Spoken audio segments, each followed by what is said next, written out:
Assalamualaikum warahmatullahi wabarakatuh. Perkenalkan, nama saya Wardani Saramacianti dengan NIM 21650205 dan rekan saya Firda Azhara Falimeri dengan NIM 21650183. Di sini kami akan mempresentasikan tugas pengantar teknologi informasi dengan materi kecerdasan buatan dan robotika.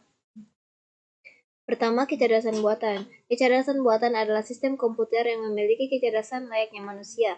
Dalam hal ini, AI mampu melakukan pembelajaran atau perolehan informasi dan aturan untuk menggunakan informasi, penalaran, atau menggunakan aturan untuk mencapai kesimpulan, dan mengoreksi diri secara mandiri. Kemudian, cara kerja AI. Bekerja sesuai dengan algoritma pemrograman pada sistem komputer yang diberikan dalam proses pembuatannya. Algoritma pemrograman kerangka berpikir dan artifisial intelijen dalam memproses berbagai jenis data.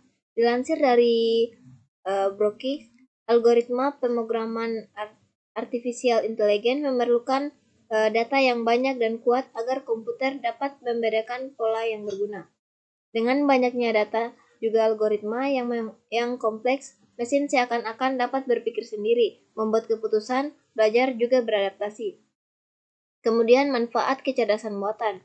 Manfaat dari kecerdasan buatan yaitu dapat memproses serta menalar probabilitas dan bisa menjadi problem solver dan mempersingkat waktu kerja manusia sehingga manusia bisa bekerja lebih produktif, efektif, dan efisien.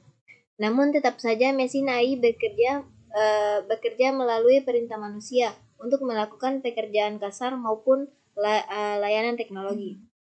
Kemudian dampak dari AI.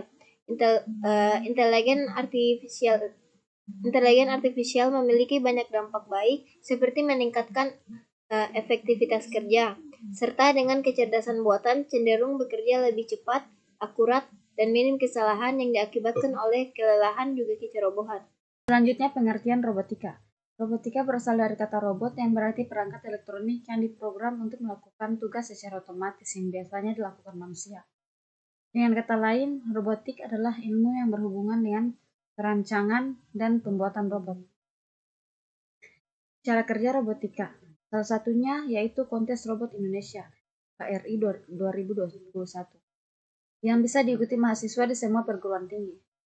Merangkum dari akun Instagram Institut Teknologi Telkom Purwokerto, secara umum sebuah robot merupakan rangkaian elektromekanik yang mampu bergerak dan memiliki kecerdasan.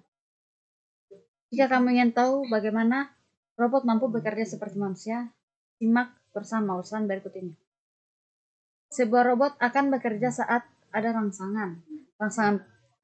Rangsangan terbentuk karena kecerdasan yang terprogram dan adanya sensor yang tertanam pada robot. Beberapa manfaatnya.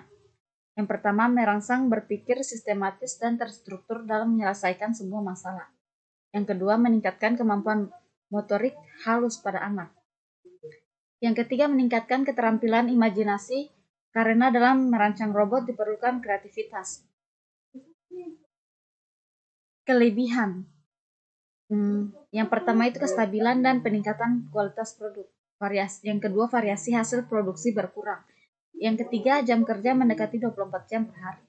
Yang keempat, dikurangi waktu pergantian pekerja. Yang kelima, mengatasi masalah kurangnya tenaga terampil. Yang keenam, tidak bekerja secara menonton. Yang ketujuh, penghematan sumber daya. Yang kedelapan, penghematan material dan suku cadang.